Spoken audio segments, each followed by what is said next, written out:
नमस्कार दोस्तों, बहुत स्वागत है आप सभी दर्शकों का। और आप इस वक्त देख रहे हैं केनी न्यूज। दोस्तों, पूरे देश भर में कल यानी 26 जनवरी के दिन 76वां गणतंत्र दिवस बड़ी धूमधाम से मनाया गया है। लेकिन दोस्तों, हम इस वीडियो में आज बात करेंगे उत्तर प्रदेश के कैरेना से लोकसभा सांसद इकरा हसन की। जी हाँ दोस्तों, इकरा हसन ने भी कई कार्यक्रमों में पहुंची और इकरा हसन ने कहा कि देश प्रगति की राह पर बढ़ रहा है। लेकिन दोस्तों, बढ़ती हुई आबादी पर इकरा हसन ने आगे क्या कुछ कहा है, खुद उनके जुबानी सुनिए। पीजी कॉलेज में यहाँ पर उपस्थित हमें प्राचार्य जी, सभी टीचर्स, स्टूडेंट्स और हमारे क्षेत्र के सभी सम्मानित लोग जो यहाँ पर मौजूद हैं, आप सभी को नमस्कार। आज गणतंत्र दिवस के अवसर पर मैं आप सभी को शुभकामनाएं देना चाहती हूँ। और ये हमारे लिए बहुत गर्व की बात है कि हमारे जिले में ऐसा कॉलेज मौजूद है जहाँ पर हम एग्रीकल्चर के ऊपर रिसर्च कर सके, इनोवेशन ला सके और अपनी खेती किसानी को आगे बढ़ाने का हम प्रयत्न कर सके। इस कॉलेज के बनाने में हमारे क्षेत्र के दिग्गजों का बहुत योगदान रहा है। आज मैं आप सबके समक्ष उन्हें स्मरण करना चाहूंगी और साथ ही हमारे देश के निर्माण में जो हमारे स्वतंत्रता सेनानी रहे हैं और किसान रहे हैं, उनका भी हम मिलकर स्मरण करना चाहेंगे। हमारा जो देश है 1947 में आजाद हुआ था और इसके निर्माण में अगर सबसे बड़ा योगदान किसी का रहा है तो वो जवानों का रहा है और किसानों का रहा है। आज हमारा देश लगातार प्रगति की राह पर चल रहा है, लेकिन अभी भी जो हमारी कुछ कमियां हैं, हमें उन्हें भी पूरा करने की जरूरत है।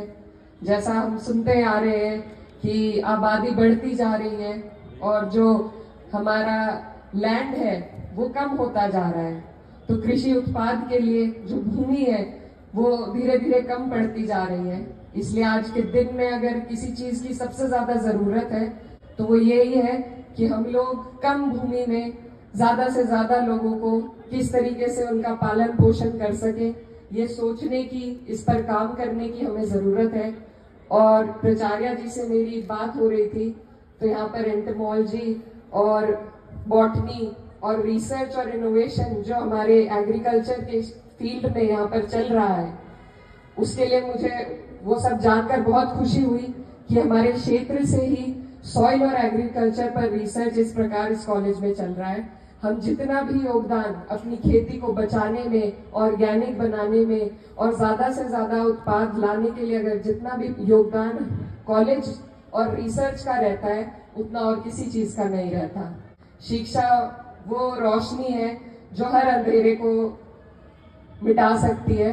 तो इसके लिए मैं सभी टीचर्स का धन्यवाद देना चाहती हूँ, जिस तरीके से आप लोग इस कार्यक्रम को, इस कॉलेज को आगे लेकर चल रहे हैं। ये सबसे बड़ा सेवा भाव है मेरी नजर में। और मैं सभी का धन्यवाद देना चाहती हूँ कि आपने मुझे यहाँ पर बुलाया। मैं आपके बीच से भी, मेरा सौभाग्य रहा है कि मैं इस क्षेत्र को संसद में रिप्रेजेंट करती हूँ और लगातार मेरी कोशिश यही रहती है कि अपने क्षेत्र की उन सभी समस्याओं को, चाहे वो एग्रीकल्चर को लेकर हो या शिक्षा को लेकर हो या आप लोगों के संसाधन को लेकर हो, उसको ईमानदारी से उठाने का काम करूं ताकि हमारे क्षेत्र को सबसे ज्यादा हम प्रगति की राह पर चला सके।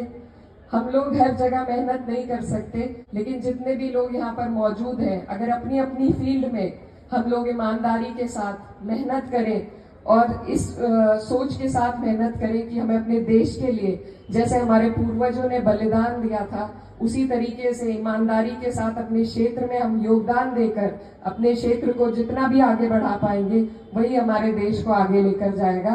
तो आप सब से मुझे ऊर्जा मिली है और यही मैं आशा करती हूँ कि हमारा ये कॉलेज और आगे बढ़े, ऐसे ऐसे इनोवेशंस हम लोग कर सके जिससे किसानी को बहुत फायदा मिले। आप सबका बहुत बहुत शुक्रिया, धन्यवाद, थैंक यू।